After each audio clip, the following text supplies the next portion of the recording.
It is 5 after 10, and so the hearing on the Subcommittee on Immigration, Citizenship, Refugees, Border Security, and International Law will come to order. I would like to welcome the subcommittee members, our witnesses, and members of the public to the subcommittee's hearing on electronic employment verification systems, otherwise known as EEVS.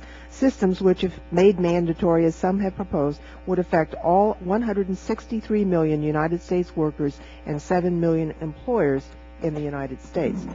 In this hearing, I look forward to examining how U.S. workers may be impacted by a mandatory EEVS and explore ways to protect U.S. workers from unintended consequences of EEVS error and/or potential misuse.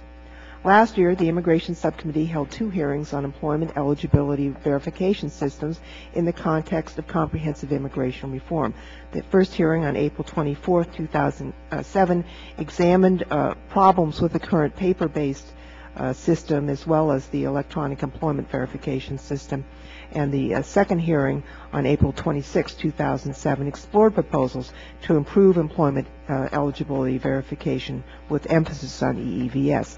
At the time, 4 bills mandating the use of an EEVS had been introduced in the House of Representatives in the 110th Congress. There are now 11 bills pending before this Congress that would mandate the use of EEVS.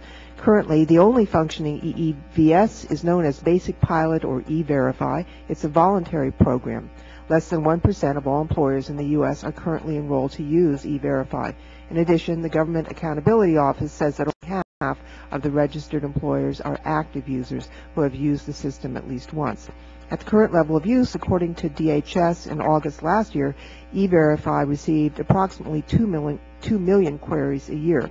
If E-Verify is made mandatory for all employers, there would be 63 million queries a year for new employees, and there are many proposals that would go beyond verification of new employees to include existing employees, and there are 163 million estimated workers in the United States at this time. As we consider mandatory EEVS for all employees, we should consider problems in the existing program to avoid problems on a larger scale. Some of the issues we hope to consider today stem from reports produced by our own government, a non-governmental research corporation, and universities. These reports raise concerns about U.S. workers being wrongfully denied work authorization under E-Verify. In April 2007, the Service Employees International Union testified before this committee that unless database errors are cured, 24,000 of the 300,000 estimated workers in each congressional district would be erroneously denied the eligibility to work by E-Verify.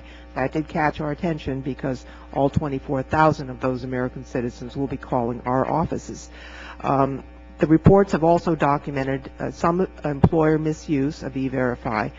2007 Westat report states that 16% of employers reported that they had failed to train all of their relevant staff on the system.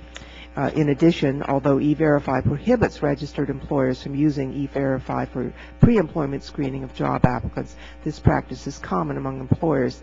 Almost 1/3, 31%, reported using E-Verify to verify employment eligibility before the employee's first day of paid work, including many who use pre-screening at the time of the employee's application.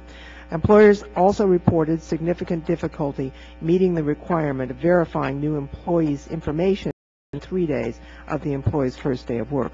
According to Westat, GAO, and other outside experts, anyone who claims to be an employer can sign up to use E-Verify by signing an MOU with DHS and SSA, thereby obtaining the ability to access very private information.